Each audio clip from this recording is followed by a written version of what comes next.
Welcome back, everyone. You are listening to another episode of Fast Facts Coding Edition, brought to you by A Tale of Two Hygienists in partnership with Dentist RX. And now, please welcome your host, Teresa Duncan.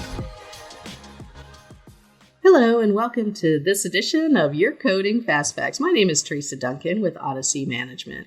Today, we're going to talk about D0171, which is a follow-up code. It's a post-op evaluation code that is so criminally underutilized. I like to say that about this code. It's criminally underutilized. Same thing with adult fluoride. One of those codes that just is there, and I just think it could be used more.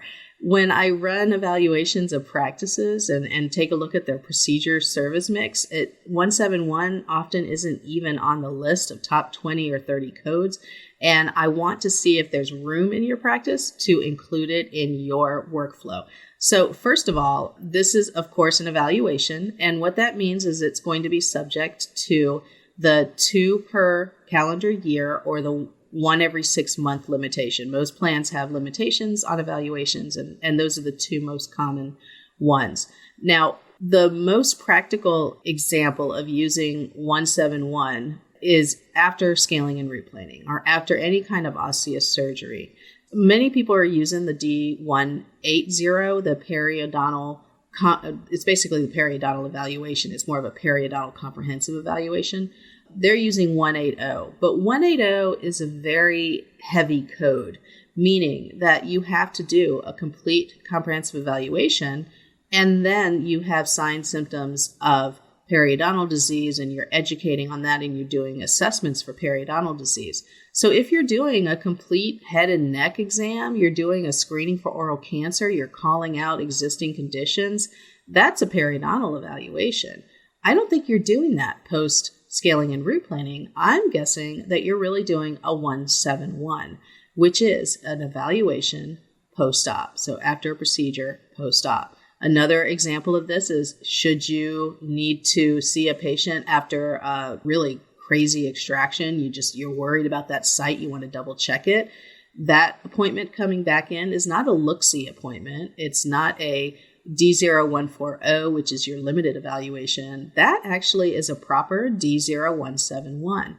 So I urge you to take a look at this code and really see if you can apply it to a lot of places or a lot of workflows in your office. I suspect that you can. Typically, when I start asking the doctors and their teams, when do you see patients for a follow-up? When do you see patients back just to check to see if everything is okay? And all those situations, 171 is most likely the billable code, the most appropriate code that you can use in that particular predicament. So go in and take a look at your workflows and see if perhaps you're missing out on using this code. Pricing wise, typically it's going to be anywhere from between your limited evaluation to your comprehensive evaluation. That's typically where I set it. I know a lot of offices will just price it the same as their limited evaluation. Carrier-wise, they're going to, again, apply the benefit limitations such as 2 per year or 1 every 6 months. I just think that this is a good code to use. I loved it when it came out. I cheered when it came out because there is just no other way to bill accurately for just a quick look in there, right? Oh, let me go back to the scaling and replaning. So in the post-op evaluation, you're doing a lot of things, but you're not necessarily doing a comprehensive evaluation. And that's why this code is more like it. You're basically following up to a procedure.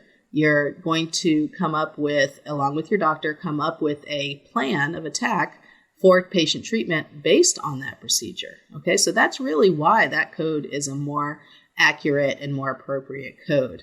Now, again, as it goes with, if you listen to the last Coding Fast Facts, we talked about evaluations, and you will remember that evaluation codes are typically only going to be billable by the provider, the DDS, so the license holder of a DDS. And unless you're in a state that allows you to practice independently, it's most likely going to be billable under the dentist. Now, that doesn't mean that you may not get the credit for it collections wise. So you're going to have to talk about that with your office and take a look at your contract.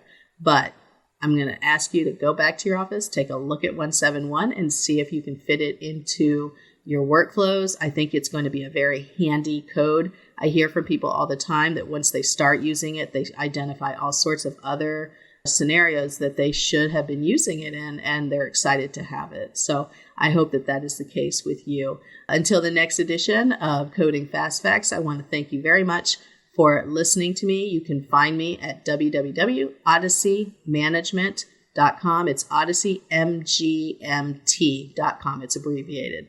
Thank you so much.